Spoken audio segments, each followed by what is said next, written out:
everybody. We thank you for coming to our transfer panel this morning.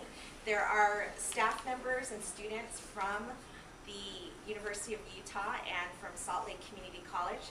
So we're just going to take a few minutes to introduce ourselves real quick, and then we'll have you grab some pizza, and then we'll have the panel start. So my name is Mikiko Kumasaka. I work in the Center for Ethnic Student Affairs and also for Student Equity and Diversity. This is part of the programming that we do. We typically, some of you might have worked with Maria Martinez. Typically we have a coordinator in our office who works to help students from SLIC transfer to the U. And good morning, my name is Kelsey Nicholson. I am a recruiter for the U, and I primarily work with transfer students, and I work in the Office of Admissions, and I help students with the transfer and admissions process, help them kind of figure out scholarship opportunities, financial aid, stuff like that, and also set up campus visits if you want to take a tour, kind of help you ease into the whole University of Utah thing. Hi, I'm Natalie Brown, and I work in University College Advising, which is our general advising office, and assist with the transfer center. So kind of all of your transfer questions. And I'm Therese Brett, and I'm the director of the Transfer Center. So you might have seen Natalie and I sitting at the table out kind of as you come up the stairs. So we're here every Tuesday and Wednesday, and we're just here to answer your transfer questions. You can just come sit down, ask a quick question, sit down and chat with us for a long time. So if you haven't ever talked to us, we're the ones that can really get into the details of classes, how they transfer, maybe if you're staying a little bit longer and want to know what more to take. Just those kinds of questions, you're welcome to stop by. In fact, after I'm done talking, I'm going to head back out there and see students. So that's the Transfer Center, and we're kind of your home, your first home when you transfer to the U, for a place for you to come and get advice and get your questions answered. Okay, and then do others. Okay, I am Elizabeth Bond, and I am the Hispanic Latino advisor here. And I do hope you did receive some of my email of this event. And my office is just here. Hi, I'm Mike Atkinson. I work with the Transfer Center, so I help to schedule all the visits for all the schools that want to come on campus. So things like this with the university. I'm over here in academic advising, so if you have questions that I can help you with, we're here to make your life simple and easy. That's why all of us are here. Thank you guys for taking the time. Thank you. And then we'll have the panel actually introduce when we start, just so you remember their names and what their majors are. So why don't you go ahead and grab some pizza really quick and drinks, if you'd like. Introductions, why don't you give your name, your major, any organizations you might be affiliated with at the University of Utah, and what year you are. My name is Tupui Talpiao. I'm an exercise sports science major. Just graduated last semester with the master's program. I'm affiliated with the sports and the strength and conditioning program. I'm an intern there, and I also work for Mikiko's office as a peer mentor transfer peer mentor, and that's it. So we have student employees, remember that, in our office. So when you get to the, I'm sure all of you will be coming to the University of Utah. When you get there, make sure you look into our office for any student employee positions if you're looking for a job. And I have business cards, so you're welcome to take those. I'm Rose Yelsey. I'm also a transfer presenter, and it's really awesome because I was like working at IHOP before when I was here. So working there, and they're super flexible and my schedule, so it's really good. But I help transfer students. I came here from SLIC, and I'm an elementary education major, and I'm part of Kappa Delta Chi and NECHA and ITSA. Everything. And I'm a third year, so I finish next year. My name is Carlos. I am also a transfer student from here from SLIC. I am a social work major, affiliated with the Bachelor's of Social Work Student Association, and I mean, yeah, a bunch of other ones, but yeah. Hi, I'm Quincy Malulu. I'm a transfer student from California, actually. Went to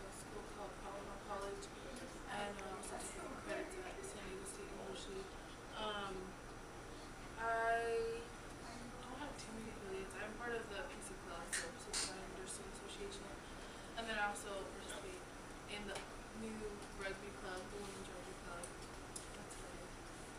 I'm an international studies major, and econ double major.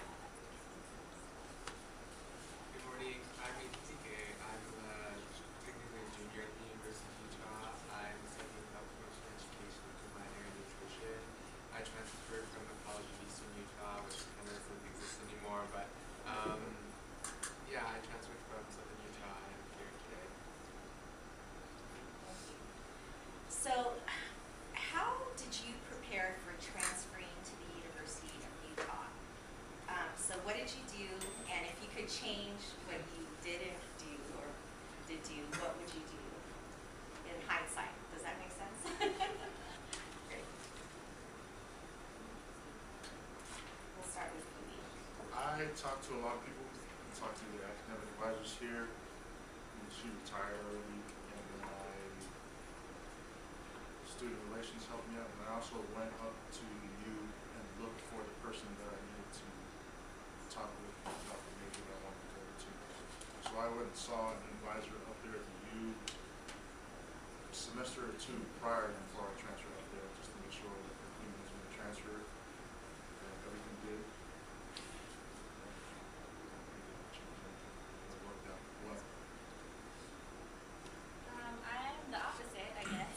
I was a part of TRIO here, so like I went up maybe like 4 months before I transferred, and I didn't really plan anything. I kind of just like talked to my advisor, and she's like, "Oh, you can graduate." So it was kind of really last minute. I applied late, so I missed like the scholarship deadlines. I had to pay a late fee on my admission application, and then even that took forever. So then I had to go to orientation, was like the last one available, and then I didn't get into my classes. I only took one class when I transferred because that's all I could get into. So if I could change anything, I would have kind of prepared like Foodie did and like visit the campus before, find out who I need to talk to, and apply on time. So be aware of the deadlines because they're coming up soon. So,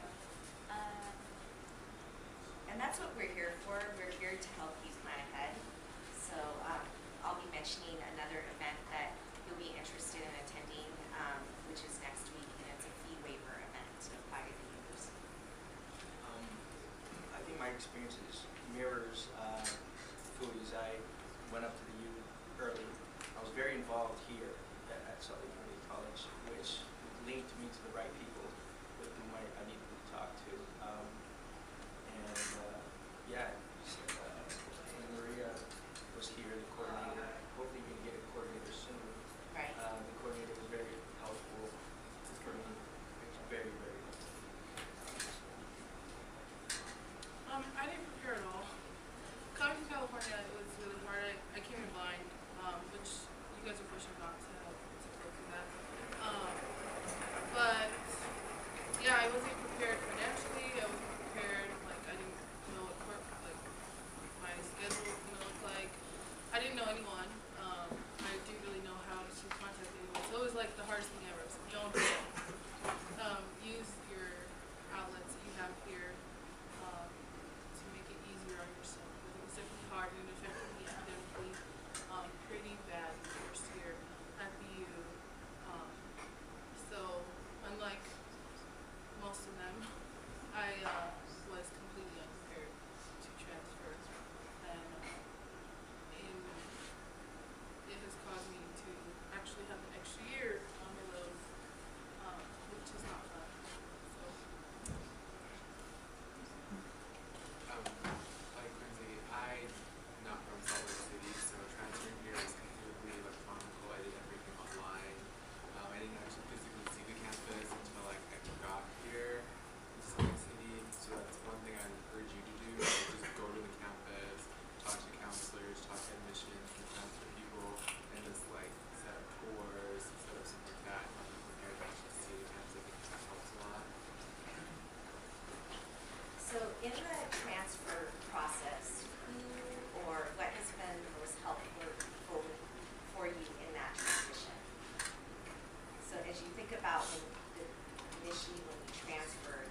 for me, it was the academic advisor in the office over here who gave me the catalog or the actual outline of the major that I wanted to go into, and then put it together with what the classes I was taking here at SLIC, and we just crossed out what classes would transfer over or what classes I should take here before going up there. I actually stayed here longer and more than I needed to. I actually stayed here for 5 years for different reasons, off and on.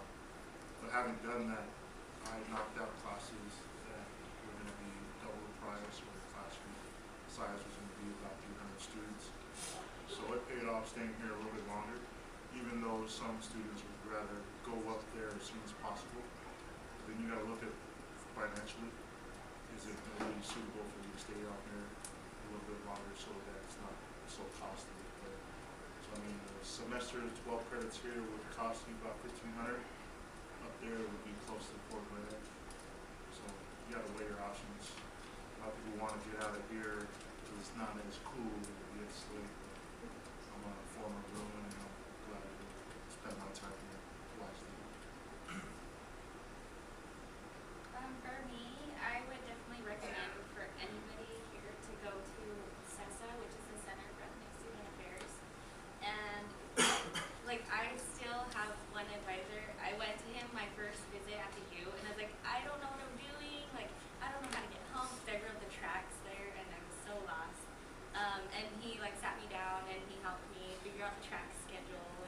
And that's Deacon McKinney. He helped me out, and to this day, he still is like available to help me with whatever. So I really like that office, that there are advisors that are from like similar backgrounds, and they kind of know the situations that we're in as students of color, and they kind of help you out with whatever they can help you with. And if they don't know, they'll send you to the right person. And it's not like a goose chase. They're like, you need to talk to this person. Here's her name. Here's her number. And that's really something that I was looking for up there, because our campus is huge compared to here. And so I would definitely go there, visit first. And I think we have like some cards and stuff on there. So it's a really good resource on campus. Like Dave said, the advisors were very helpful to me. One huge thing was knowing exactly what I wanted to do, and making sure I knew who to talk to get to where I wanted to be. That saved me a lot of time and a lot of money, and it made the transfer from here to Salt Lake Community College very, very seamless, very easy. I also really got a lot of help from the CESA office and Deacon McKinney in particular. So I made it sound like I didn't know anything that I was doing. So I did know what I wanted to major in. I did know, like, the online resources are really, like, they're really straightforward and easy to use once you kind of get the hang of it.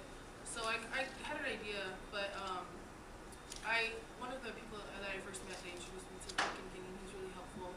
He's one of the counselors in the CESA office, and he just kind of helped me. Like, I knew what I had to do. Like, I knew I had to go meet with my major counselor. I knew I had to kind of set up a schedule for me, and so like he was helpful in like kind of guiding me around, because the campus is huge. I don't know if you guys have been there. If you haven't been there, go just to check it out. Even just to hang out if you want, because it's kind of fun just to hang out. And you'd be surprised who you'll just meet by just being around campus. But yeah, I think it was definitely the most helpful for me. A lot like what everyone said is talking to your academic advisors and knowing what you want to go into. But personally, for me, what was the biggest help was having my associate's degree. I know that's everyone's goal here is to get your associate's degree, so I encourage you to do that.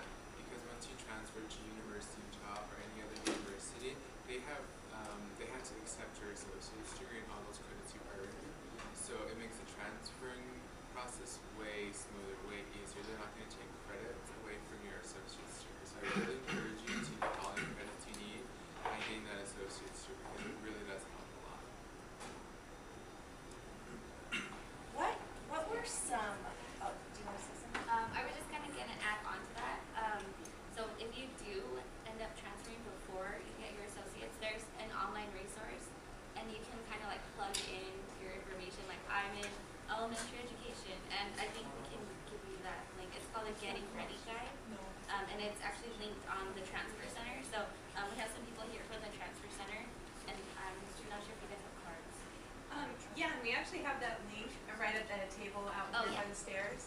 So, Yeah, for and those getting ready guides, they will tell you exactly what you can take in one major here at the community college that will go towards your major requirements. But you definitely want to meet with one of us here so we can clarify exactly which ones of those classes you might need, because it might be different depending on an emphasis you want. Was there anything that surprised you or that you didn't fully understand when you were thinking about transferring or when you transferred? So were there some challenges that surprised you that you had to sort of overcome? The challenge for me was I was really involved here. I was part of the training center downstairs, and they have a similar office up there called the Bacon Center. I didn't have enough time to give my to volunteer for them. The schedule up there is not as many choices that you have down here still. They have a lot more choices to give you with different campuses. So up there is either you have to take it that semester, or you run into a class that you have to wait a whole year or 2 semesters down the road to be able to take it again because it wasn't offered in the spring. There's not very many choices in my classes. So for me, I wanted to go up there and be the same person I was down here by volunteering, being part of all these clubs and whatnot.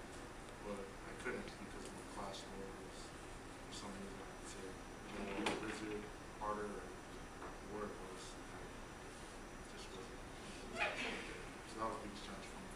How did you, because that's something very common about the differences in the academic rigor, the challenges. What were some things that you did in order to overcome that difference? Well, I was put on academic probation my first semester. And he graduated, I just want to remind people. I was So. on my first semester academic probation. So I was on financial aid, Pell Rent, and I was on a transfer scholarship. So my GPA dropped under a 2.0. I got a 1.8 in my first semester. I got married that semester. I tried to play on the rugby club that semester. And then my brother passed away that semester. So it was hard. It was kind of embarrassing. But my wife works in the financial aid office. She had to write my letter of petition to her boss to let me have financial aid still. So it was embarrassing. My next semester, for some students, they would just let it go and nothing about it. But I had to write an appeal about what was going on, appeal for 2 B's that I got in the classes. But I was able to do it. Just don't let things go. Get out of hand, get out of control. I was struggling. I was prideful not to get help. That next semester I probably back up to 2.8 and 3.9. So you learn from my mistakes. So if there's anything left for me is stay on top of it and not try to be a superhero. Just also with your education. Take it personally. For me, some of the surprising things were like the sneaky little deadlines. So my first semester, like I said, I only took 1 class, and I was like on a tribal scholarship, and I didn't turn in my finalized transcript from here, like once my grades posted. So I got a hold placed on my account from that. And so when you have a hold, you can't get transcripts. You can't register for classes, and there's like a ton of like little things that they add on to it that makes your situation worse. So, but I kind of did it to myself because I didn't realize I had to turn in the transcript. So once I got that taken care of and I got that hold taken away, I got another hold for my immunization records, which I didn't know. I didn't know you had to turn that in. So they put another hold, and it took me forever to figure out what the heck was going on. And so these like little things that as a transfer student you don't really know.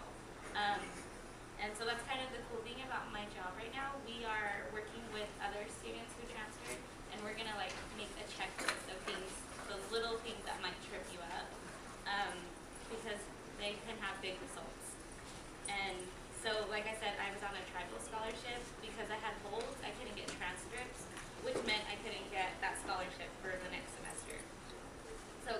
dug a deeper hole, and that really was surprising to me, and I didn't see it coming. So we're working on that for you guys now. And also, if you go to the transfer center, which I didn't do, they can kind of give you a heads up about some of those things. Or the transfer coordinator, they can let you know more about that. Or us, transfer coordinators. Definitely take advantage of the peer mentors, and they'll keep you from getting into trouble. I had the same issue with unitizations. I'm like, yeah, you get to keep track of all your stuff online, sort of like here at the community college, and you'll get warnings and urgent messages all over the place if you're not keeping on top of your stuff. So keep on top of your stuff. I mean, like you do here. I guess one of the things that tripped me up was keeping a balance with involvement in school and academics and extracurricular activities like clubs and stuff, and life. I mean, things will happen where, life happens. Sometimes you just have to be able to balance it and be okay with saying no to certain things and focusing on what's important to you, which should be the education and getting a good GPA. Take care of yourself as well, because no one else is going to take care of you. I like FUI. Was put on academic probation after my first semester at the U. It was really hard. It was a big culture shock for me, not just coming from California where it's really diverse, but also coming from a junior college where it's really diverse. And then it is a diverse at the University of Utah, but it's kind of like a different. There's a different vibe that happens on the university level, and especially at the University of Utah. So I would prepare yourself for that and get yourself acquainted with it before you get there. It's really hard for me because I literally had no one here, so it was difficult for me to try to make a living and support myself and go to the University of Utah and pay out-of-state tuition, which I didn't get any scholarships for. I took out loans for my first year and a half until I got, just this last semester, I got residency and I financially covered that. What I wasn't fully prepared for was the tuition. The best part about being a transfer student is that you kind of are already aware of those deadlines. You know, you have the same deadlines here. Just when it gets to university level, you have to be more on top of it because they're not playing around. And especially when it comes to financial aid, they want their money. But you also get your education. So yeah, just mostly for me it was just be prepared for a little bit of culture shock. The intensity of the classes will increase, and I am on my final 2 semesters. After this semester, I have 1 more left, and it's pretty rigorous. It's hard, and if you're working and involved in clubs, it's really difficult. So that's like be prepared for time management, like to manage your time a little bit better, or if you're doing that now. So just really focus on that. Yeah, that's pretty much it. Yeah, like academically, do expect it to be a little more challenging. Where I went to school and got my associates, there was a saying that you can try to get an F, and then we're at the university, that's completely different. You really have to try to keep your grades up, and that's the thing you should expect going to a university level education, but also just like physical layout of the campus. Because I'm a commuter student, so like parking was an issue. I didn't know. It was like a big surprise to me about parking and about those kind of things. So I would also look into that, just because you might be able to get your classes in row, you might be able to get all that ready, get your books done and everything, but like parking is so crazy at you, and just little things like that I would just start to get used to. What were you most excited about when you were sitting in their seats and looking forward to, and what was the best thing about transfer? Does that make sense?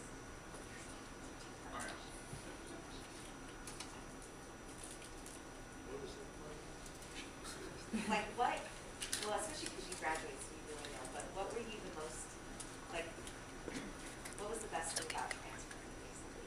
I can go first. So I was looking forward, I I just wanted to say I was going to the University of Utah. Like that was it. Like I just want to say I was going to the university. I wanted to wear the sweatshirt, wear the T-shirt, stamp. I don't know, but so that was the biggest thing. And don't do that because you get caught up in like wanting to get out of the community college level, the junior college level, and then you rush into things and then you're not fully prepared. So be proud to be brilliant while you are one. Because it's like we said before, it's pretty intense once you get there. And once I got here, once I got to the University of Utah, the best thing was the campus life is pretty fun. Like, and there's a lot more help. Like, my community college was awesome. It's one of the biggest ones in California, and there was like a ton of outlets that we could use, but I felt that they weren't as accessible. Like, you kind of had to go out there to find them. And when I got to University of Utah, you walk into the union and they're all around you, and people are trying to, get you to come in all the time. I'm not exactly sure how it is here. They might be the same way, but it's just a lot more accessible, and that really made me really excited because I was struggling. Like I said, I got put on academic probation, and so my second semester, I used all of my outlets that were around me, and I just loved how it's like they kind of swarm you because they want to help you. So that is probably a success. The most exciting thing going to you is like the University of Utah was my first choice of any university. I applied to many different universities, but as soon as I got understood that was it for me. So I was just like excited just to go to the University of Utah. One of the least things that I didn't, because I was moving away from home, I lived 6 hours. My home was like 6 hours away in the Four Corners area, so like I got really homesick and miss my family. So like, fortunately though, I was able to connect with the ARC, the American Indian Resource Center, and get to know other organizations under the ARC, like the Tribal Student Association, that kind of helped me feel more connected on the campus, like for last homesick. But yeah, I was just excited to go with you. I was really excited about some of the programs they have at the U. Education means a lot to me, so I actually was invited to be like honor society here, but I was like no. And then when I graduated, I was like, I should have been part of it.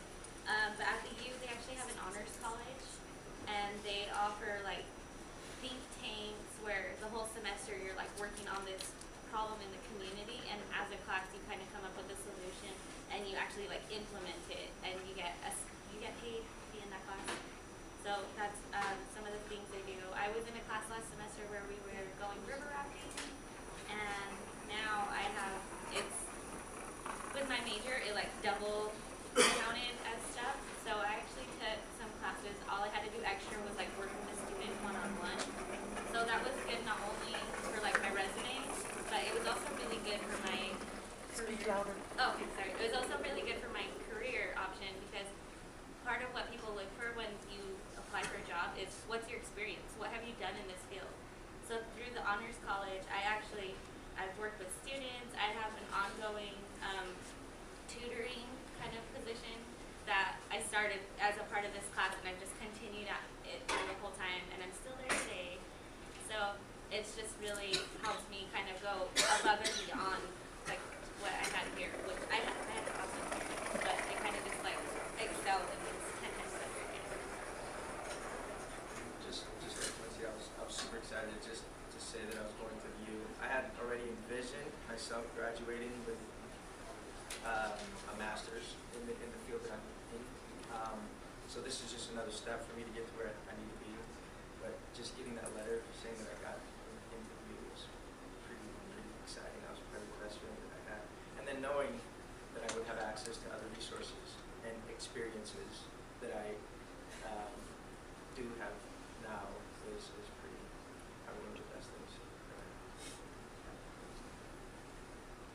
I was excited to get the t-shirt too. I'm excited to finally move on. I love my experience here at Casala College. What was also exciting is that I don't have to work on generals anymore. I don't have to take the art class at 6 in the morning or the math class. I can just focus all on my major. That's what the exciting part was, transferring.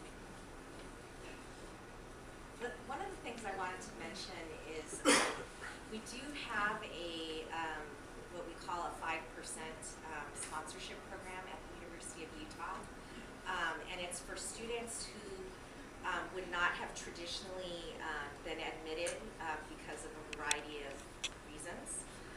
They're now changing the name to the appeal process. So I want to make sure that you don't think, for whatever reason, when you go on the website to look at the admissions, that you automatically think you can't come into the university. Because there are multiple pathways to be able to get in. So what you want to do is you'll want to make sure that if you get a denial letter, for example, and they ask you to appeal, to go through the appeal process. The Center for Ethnic Student Affairs, which is where the three of us work, will help you in that process. So if you want to contact us and after you've gotten that letter, or contact the admissions office, which Kelsey is from, they will also help you. But I just want to make sure I emphasize that even if you get a denial letter, it doesn't necessarily mean that you cannot end up going to the University of Utah. So, and there's a time requirement linked to that, so don't get it and then sit on it for like a month, because you actually have 3 weeks to respond. So as soon as you get the letter, contact admissions, contact the Center for Ethnic Student Affairs, and we're definitely there to provide advising about how we can help you navigate and go through the process. So I'm going to make sure I mention that. Yeah, the Center for Ethnic Student Affairs, CESA. Okay. Uh-huh.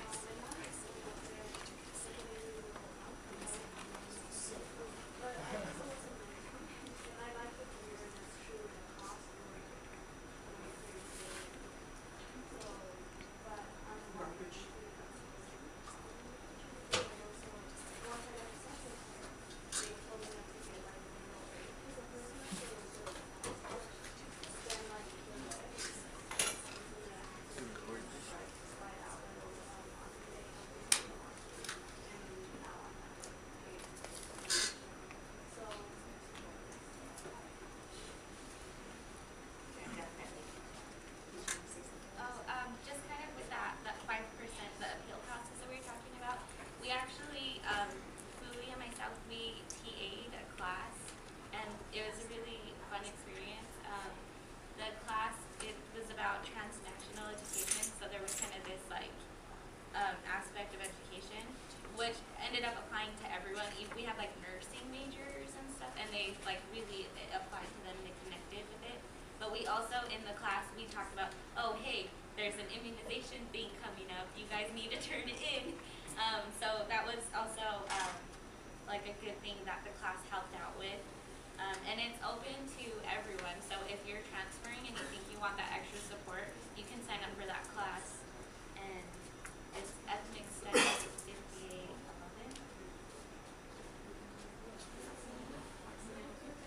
It's Ethnic Studies.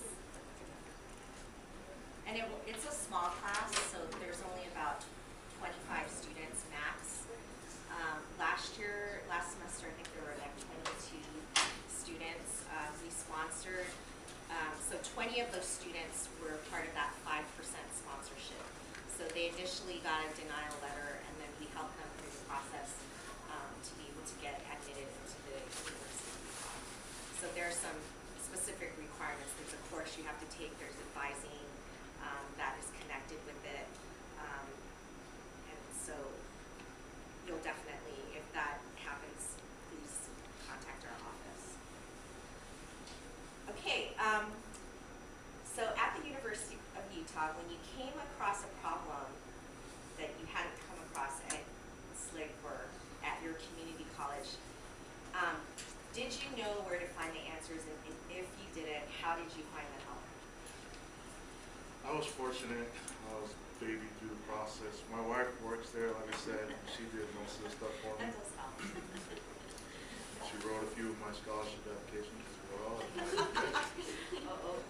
So, Oh, She's not really. That's all right. But when I did have a problem, like I said, for like my appeal process, I turned to the dean office in my college to help me with that process, and my academic advisor to help me with my appeal. And then, yeah, those are the major ones. Are we referring to any problem or Yeah. just academic? Any It problem? doesn't matter. Just because there's just culture transfer, culture shock. There's a lot of pieces that can be challenging about transferring, so it can be anything. I didn't really, well, if I had any problems, I'd go to my faculty advisor that was assigned to me. Luckily in my program, during orientation, we were assigned a faculty advisor, and I would just go to that individual. And then, yeah, I would go to Maria Martinez's office and vent if I needed to at CESA. They definitely have complained and argued and shared a lot of my issues with the people at CESA. So I would definitely take advantage of CESA. I always check online first if I ever have a problem or check online before I have to check all around campus to find out. But if not, I'd go to Deacon Kinney in the SS office. I actually go to him for everything anyway. Like for things pertaining to school, things pertaining not to school. They're really like, you can tell like the people in the SS office are really talk to do whatever they can for you in any way that they can, and I really appreciate that. Yeah. For me, my transferring is completely over the internet. I use all electronical, and what really helped me though was talking to someone. So just picking up the phone and calling your academic advisors, talking to the department heads, and talking to counselors. You know, that's what they're there for. They're there for you to talk their ears off. So just go ahead and do that, and just get to know them and like ask all the questions, any questions you need, because it's super, super helpful. Okay, this is an important one. With the increase in tuition from your previous schools, how have you been able to pay for your tuition?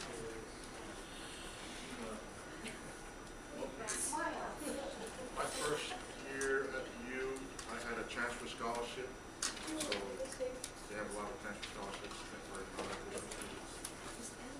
second year, I paid for and then government services scholarship. So my first 2 semesters, like I said, I missed the deadlines and I was really mad. And I filed my FAFSA like really late, so I ended up only getting like $500. So I had to take out loans like Pooey. And actually the first semester I paid out of pocket. That sucks. So I paid out of pocket and then I did a loan, and then that's because the scholarships there kind of start in February and March. So by that time I was connected to CESA and the AIRC. So they were like, hey, heads up, this scholarship is coming and you're like perfect for it. So I applied for like a bunch of scholarships, and in this fall semester I think I had 3 total that paid. I'm taking 17 credits, so my tuition was like $6,000. So 3 scholarships to pay. But I did get it completely paid for, and I ended up getting a little bit back from my books too, so that was really, like, planning ahead really helped me for tuition. Because especially over there, like the hold I was talking about, if you don't pay your tuition within, I think it's 2 weeks of when classes start, they put a hold on your account, and then they'll start to like, it gets worse after that hold. So, not really getting your tuition planned out is a really important thing. Yeah. So one is a tribal scholarship that I've heard of through here actually, and I just kind of kept up with it. And then another one, it's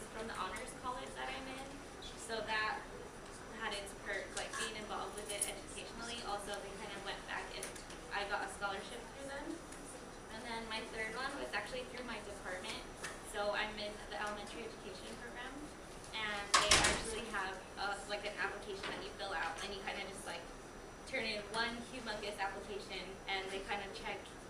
There's like a checklist. You're like, I want to be considered for this one, this one, this one, this one, this one, and then they kind of look at your application and look at your letters and the essay you write and award you off of that. So I got one through my major, one through the honors college, and then a tribal one. So as a honors college, as a transfer student, you have to take 7 classes, and they actually knock down 2 of them for you. So you only have to take 5. So that was an incentive for me to join. And then 3 of those counted as my education, like my major stuff. So then I only ended up taking 2 extra. And one of them was, we went river rafting, where we were supposed to go river rafting. And then next I'm taking a study abroad, which was summer. So it all kind of panned out for me with honors college. Where are you going? Yeah, you apply online, and then they email you saying you got it. You have to apply to the honors college, you have to have 2, I think, recommendation letters, and then there are essays that you have to fill out And it's a 3.5 GPA. to graduate. Yeah, not to get in, but in order to graduate with the recognition and with honors, you have to have a 3.5. So you might not necessarily come in with 3.5, but honors they have a lot of support resources, and so the classes are much smaller. So typically what happens is that your GPA goes up, but when you graduate from the University of Utah, if you want honors recognition, you have to have 3.5 and be in the honors college. We actually, yeah, there's not, we just met with them and they say they don't really have a, yeah, so really when you apply, make sure your recommendation letters are strong, make sure your essays are strong for the application. So what is that for? What does that help you out? It can help you with sometimes, like if they see that you're a job in the future, they'll see that, wow, this applicant or employee was in the honors college, and they realize that there were some extra things that person has to do in order to be recognized as an honors graduate. They do a thesis, so they do research, and so there's things involved with it, but I think there's also a lot of resources associated with it. We just met with the honors colleges, so there's a possibility that we're going to start a diversity scholars class actually within the honors college. So that might be something you might want to ask about, because that might be in place when you're actually applying. So. McPico, isn't there also new housing for honors students on campus? Yes. Yeah. And there's scholarships for that too, aren't There there? is So scholarships. that also would be a big benefit. I wanted to ask where you're going on your study I'm abroad. going to Peru, and it's through the honors college and the College of Education. So another perfect thing for me.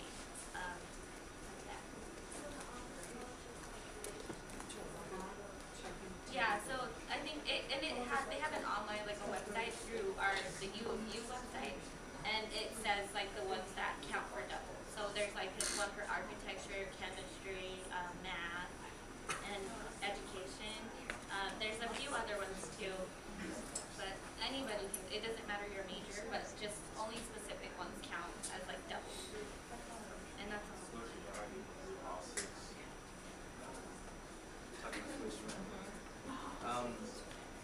Yeah, I had to take out loans, and that's pretty much what I had to do. Unfortunately, I had one scholarship through the College of Social Work, which I was lucky to get. But apply for all the scholarships and financial aid that you possibly can think of, and get to know people in the university and around who can lead you to the right direction. I didn't do too good with that, so I'm gonna have to get with these peer mentors and figure out how to get more money. I didn't. Okay. I came coming from out of state I was paying out of tuition.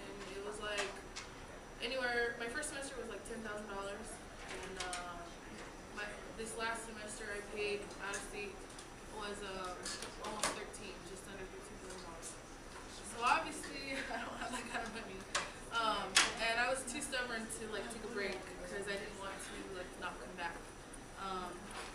But like so I didn't listen to my counselors in that aspect.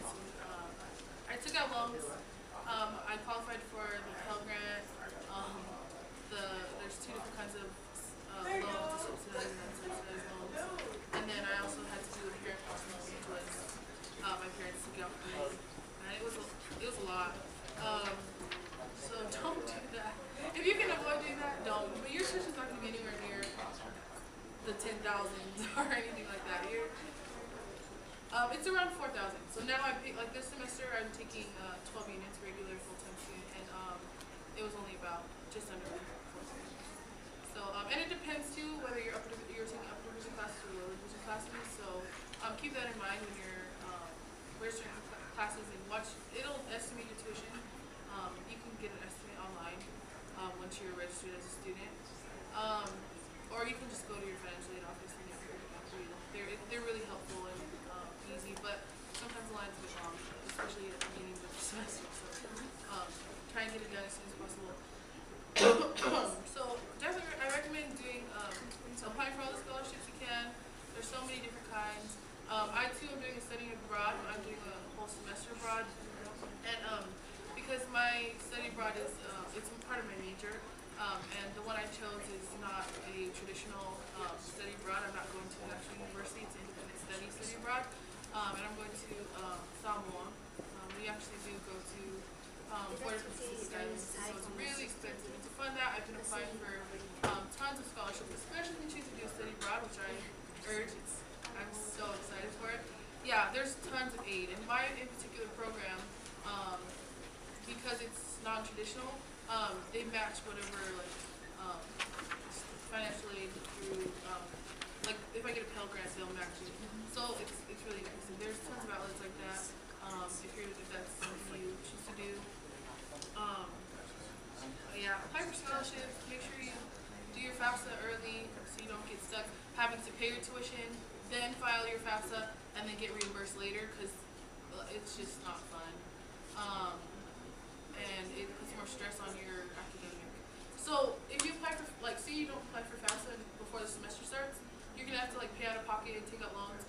But if you apply during the semester, they'll still grant it to you. It takes like about a month or so. It'll take some time, and then you'll get like if you're approved and you get like a Pell Grant or whatnot, they'll give it to you. But then you like in turn you have to go pay back your loan and stuff like that. So you can still go to school. There's still ways you can still go, but it's always best to get your FAFSA in as soon as possible. Yeah. So I'm sure it's similar to here if you guys are on any kind of financial aid through FAFSA, but yeah. Yeah, I would just encourage to apply early.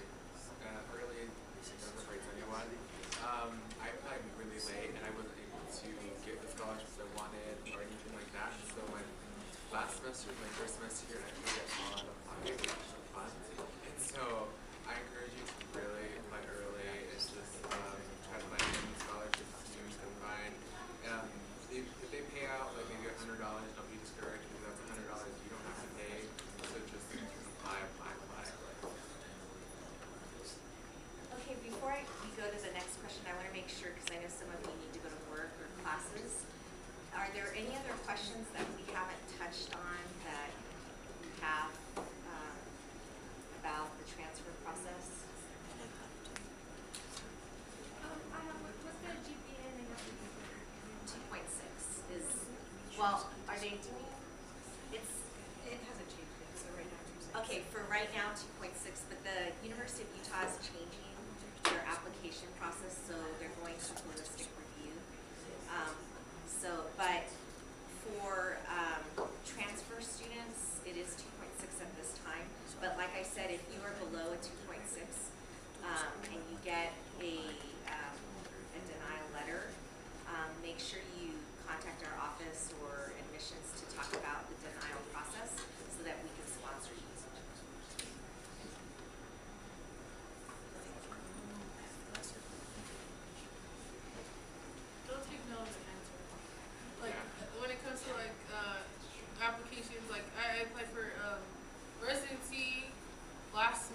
beginning of last semester, and I was denied. And then I had already been here for over a year, but there was like something that didn't align in proving that I was physically in the state of Utah for 12 months, consecutive months. But then I appealed it. I got denied again. I appealed it again, and finally I got approved. And like it's really helpful if you know, because there's always like kind of like a back door. There's always a way around something. I don't want to like say like I don't know, step over any lines or whatever. But there's always a way to get the yes that you want. So don't be discouraged after your first no. Yeah. And it might not be that you might be able to come in the year that you thought. It might be that you need to take some courses to strengthen your academic writing, or I don't know what it is, what it might be. So, but yeah, don't give up, and it's just a different pathway. I had a 4.0 and a 3.8 and 2.9, and then I went pretty course and brother died and I went down to 2.6. And that's really what. And it was hard to be happy. Right, and that's something that you'll want to write in your application essay. There's a question about circumstances that impacted your educational, I think it's towards the end of the university application. I would definitely write in there what happened and the progression of the drop in your GPA, because that's the reality of life. Things happen that make it very difficult for us to maybe, to be able to academically perform at the level that we could have had these external circumstances have not happened. So the application does take into consideration, they're now asking questions about whether students are supporting their families, and so it's addressing some of those kinds of issues. So, any other questions? Like for the ones that went to SLIC, what are the major differences between SLIC and the major? Like, what was so different when you guys went? The food. I miss the cafeteria here. So they kind of like, it's like stores. It's expensive, yeah. Like here, I used to get breakfast every day, like toast and eggs and stuff. And on campus, it's like up there, it's like these crappy breakfast burritos. Like, In general, because even at my community college, we had bomb food. But at the end of the day, you pay a lot for crap. yeah.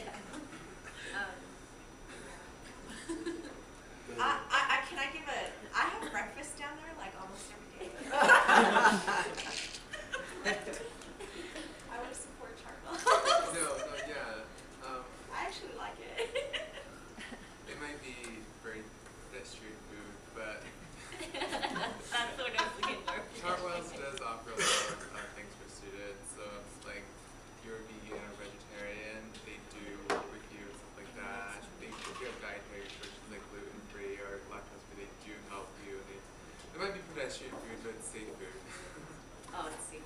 Yeah, they really take care of it. What's the biggest difference that you said? Like, what about academic? Like, the classes you're teaching, that needs to be with the classes. I feel like I took some classes up there. Is it a lot more difficult and is it a lot less personal over there? For me, it wasn't, because I went up to the entrance myself, just so that I could have that relationship. I didn't have to take the freshman classes that they offer up there that have up to 200 biology and chemistry is 200 students. That's the biggest difference. So for me, it was having the campus was bigger and having to, because over here when you've been here for a while, you know where things are at. You're pretty confident when you walk around. But that wasn't for me in my first semester. I look confident on the outside, but inside, because as you can tell, I went from a 3.0 at SLIC, it dropped to a 1.8 up there. It's called the transfer shock. And really, they actually have studies out there. That happens to everybody? Not everybody, but a percentage of people that transfer, they're not ready. And you're not ready to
wanting to major in. You're going to get into your specific courses. Those courses are generally, depending on what degree you're seeking, generally smaller. I mean, they're more focused. Luckily for me, I mean, I'm in the College of Social Work. I mean, the biggest class that I had is probably 50 people. And I'm in a cohort of 35 people who are, we all work together. I don't know what degrees you're seeking, but once you get into those specific classes, they're generally geared towards you and a few people that are in your school. I mean, I think if you're in business or something, the classes are bigger, right? Or, I don't know. Class. The pre-med classes are huge. Yeah. That's the main thing. And I think, I just want to encourage you to take advantage of whoever the transfer coordinator is, or Natalie and Therese, because it depends on the major, whether it's financially and time-wise wise to just wait till you get your associates, because sometimes it really, some of the classes that you're going to have to take in order to complete your associates is not necessarily going to work with your major. So really, pre-planning is really important so that you don't waste your time or your money. And so they're here, is it Tuesdays and Wednesdays? Yeah, Tuesdays and Wednesdays on this campus, or if you're at South City campus, every other Wednesday. So we try and be pretty accessible. And then we'll be hiring hopefully someone soon who will also be here too. So so you'll have a lot of support in that transfer process. Any other questions? Any last thoughts? So if I know the program that I want to go into, or maybe that I want to do, what would you recommend I do now to get ahead? I would recommend that you meet with one of the transfer advisors. I'll talk to him. He's Or our peer, research yeah. manager. Same name as me. And just to make sure that what you're taking here is going to transfer, because you don't want to waste your time. And so, yeah, that's, I think, the critical piece, is making sure you're not taking other classes that aren't going to be transferable for your major. It might transfer, but it might not count for your major. Just one more little thing. For those that are nervous about the workload and it being tougher, it is going to be tougher, but if you're the academics and learning, but if you're doing what you're supposed to be doing here, studying hard, I don't think the transition will be that much more difficult. I mean, you're already getting those habits that you're needing. As long as we work hard, we'll be okay. And getting support, I think, is really important too. True, So definitely. you will have support, whether that's through CESA, whether that's through the tutoring center, whether that's through academic advisors. If you feel like when you get there and you're not being successful, it's really critical that you seek out, you don't isolate yourself, but really seek out resources. Whether that's another, it could be just talking to Carlos and just saying, I don't know what to do with this, and he may be able to know about resources, or he himself might be able to share some tips or strategies that he used to be successful. But the University of Utah does not admit anybody that they don't think can successfully graduate from the university. And so it's not just upon the student on their own to help, because there could be a lot of different kinds of barriers. I think especially for underrepresented students, if you're a first generation college student, those kinds of things, there's some additional things that you just would not know that's helpful when you have a wife or a spouse that is part of the college. So so it really then becomes very important to access those support services. And I think there are a ton at the university. We really want you to graduate. We do not want to make it so that you don't. So I think that's important to know.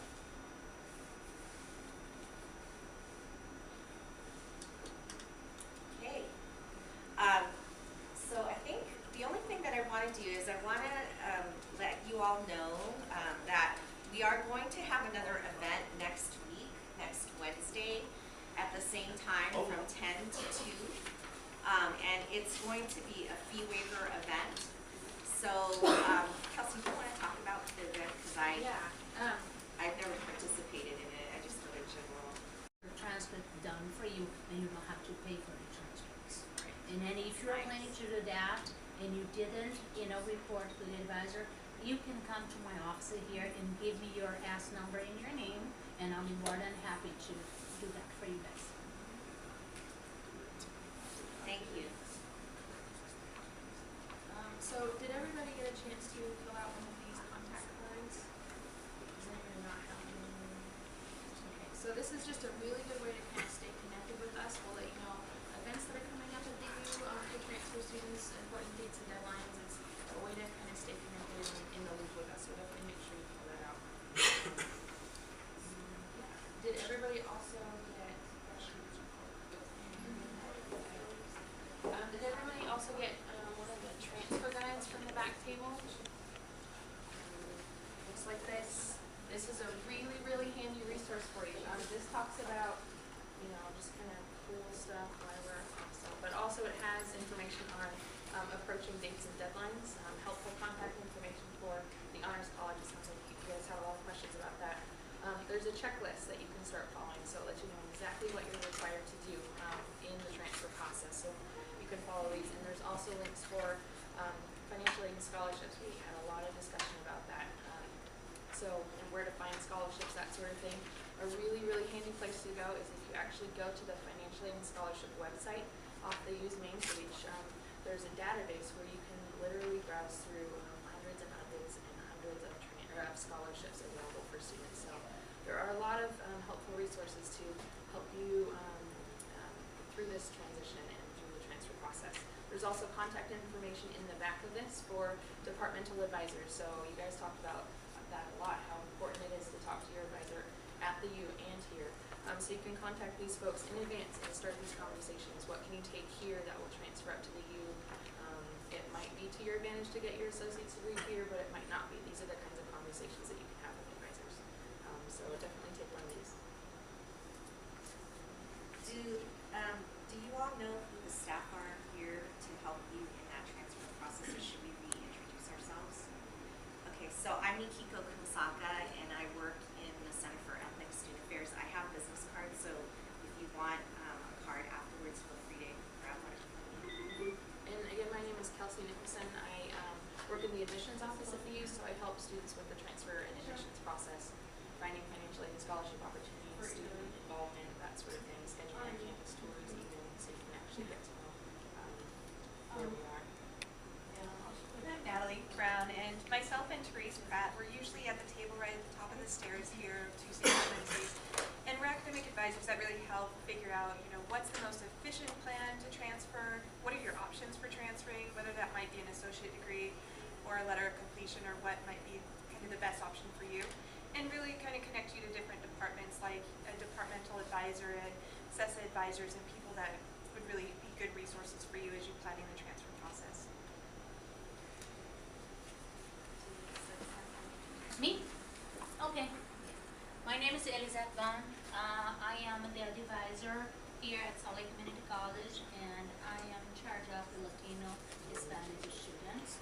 My office is just in here, and you are more than welcome to come and talk to me, even if you are not Latino or Hispanic student, okay?